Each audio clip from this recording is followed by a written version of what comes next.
Dive pour le groupe Les Républicains.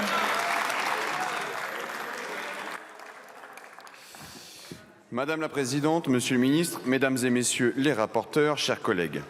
5 semaines nous étaient données pour centrer le débat sur l'installation et le renouvellement des générations, pour améliorer un texte très incomplet sur la souveraineté, l'autonomie et la pérennité de notre agriculture. Mais j'ai constaté avec amertume que certains ici semblaient plus enclins à s'opposer aux agriculteurs qu'à les soutenir. Il faut choisir, défendre le monde agricole ou se perdre dans des querelles dogmatiques. Les discussions se sont éternisées, nous faisant perdre un temps précieux. La nature même des débats pose question. Voulons-nous réellement nourrir nos populations nationales ou préférons-nous continuer à importer massivement? Souhaitons-nous vraiment participer aux enjeux alimentaires mondiaux? Les débats que nous avons eus ont mis au grand jour les positions des uns et des autres. Certains font le choix de défendre la souveraineté alimentaire, tandis que d'autres ont choisi de diviser le monde agricole. Certains se sont fait les porte-parole de l'agribashing, utilisant les agriculteurs comme des boucs émissaires pour leurs ambitions personnelles. Ils ont préféré exploiter la détresse de nos paysans plutôt que de proposer des solutions concrètes. Cette union des extrêmes, alliant les dogmes écologistes radicaux et les idéologies superficielles, est une menace directe pour notre agriculture. Allez dans les exploitations, parlez aux agriculteurs. Comprenez combien c'est difficile de nourrir le pays chaque jour. Comprenez combien c'est difficile aujourd'hui d'être chef d'entreprise. On leur dit de continuer à travailler, alors ils le font. Souvent, la peur au ventre. La peur au ventre d'une ruine d'un SMI. La peur au ventre de contrôles permanents. La peur au ventre de ne pas pouvoir boucler les fins de mois. Ce qu'ils nous disent, c'est qu'ils ne comprennent plus ce que la France veut. Nourrir sans produire, cultiver sans culture, élever sans élevage. Ils n'acceptent plus les messages de condamnation de tous ces pseudo-experts verts qui leur donnent des leçons dans les médias et dans cet hémicycle. Ils n'acceptent plus le poids de cette folie administrative et de cette technocratie abrutissante qui empêche tout, qui interdisent tout, qui les tue petit à petit. Ils n'acceptent plus les contrôles acharnés lorsqu'ils traitent pour protéger leurs vergers ou leur culture, alors que sont signés toujours plus d'accords de libre-échange dans leur dos. Ils ne vous demandent pas de travailler moins, mais au contraire de pouvoir, sans entrave, continuer à travailler plus. Non au choix clanique. Soyons fiers de nos agriculteurs. Soyons fiers des outils que nous avons et accompagnons-les dans toutes les transitions, peu importe les générations, peu importe les expériences, peu importe la nature de l'exploitation. Il n'y a aucune raison de les opposer car l'enjeu vital de demain est la souveraineté alimentaire de notre pays. Aujourd'hui, pour être agriculteur, il faut être valeureux. Rendons-leur justice, donnons-leur de l'équité. Alors, Monsieur le ministre, nous espérions une loi de programmation qui tracerait une voie claire, une direction définie.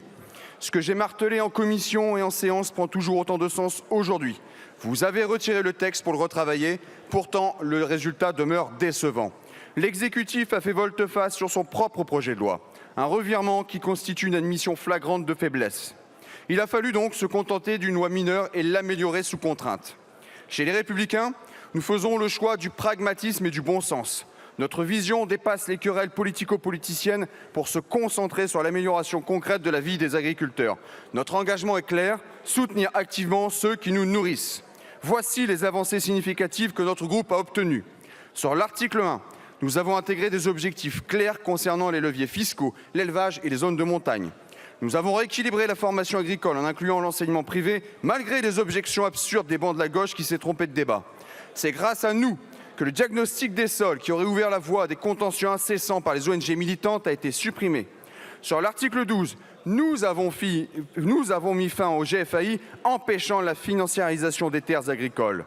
Nous avons créé les bases du droit à l'erreur, dépénalisant les erreurs non intentionnelles dans les travaux agricoles pour les protéger des sanctions disproportionnées. Nous sommes fiers d'avoir fait adopter un amendement valorisant les agricultrices, leur facilitant l'accès au statut de chef d'exploitation, à la formation continue et à une rémunération équitable. Nous avons adapté l'entretien des haies aux réalités départementales, rendant les régulations plus flexibles et adaptées aux réalités locales. Enfin, nous avons réduit les délais de contentieux pour bâtiments agricoles, pour l'élevage, accélérant ainsi les procédures, réduisant les incertitudes de nos agriculteurs. Ces mesures sont le reflet de notre engagement à rendre la vie des agriculteurs plus viable et dans le prolongement de notre travail, nous comptons sur les sénateurs, les Républicains, en particulier Laurent Duplomb, pour en faire une loi efficiente en seconde lecture. Cette fois-ci, nous ne nous opposerons pas à ce texte pour le travail qui reste à faire dessus. Mais puisque vous avez fait le choix de saucissonner les textes plutôt qu'une loi de programmation, nous mettons en demeure le gouvernement d'inscrire dans l'agenda politique de cet été et de la rentrée de vraies lois agricoles sur la fiscalité, sur la simplification, sur le foncier, sur le partage de la valeur, sur les phytosanitaires pour donner de véritables moyens de produire à nos paysans. Je vous remercie, monsieur le député. Merci beaucoup.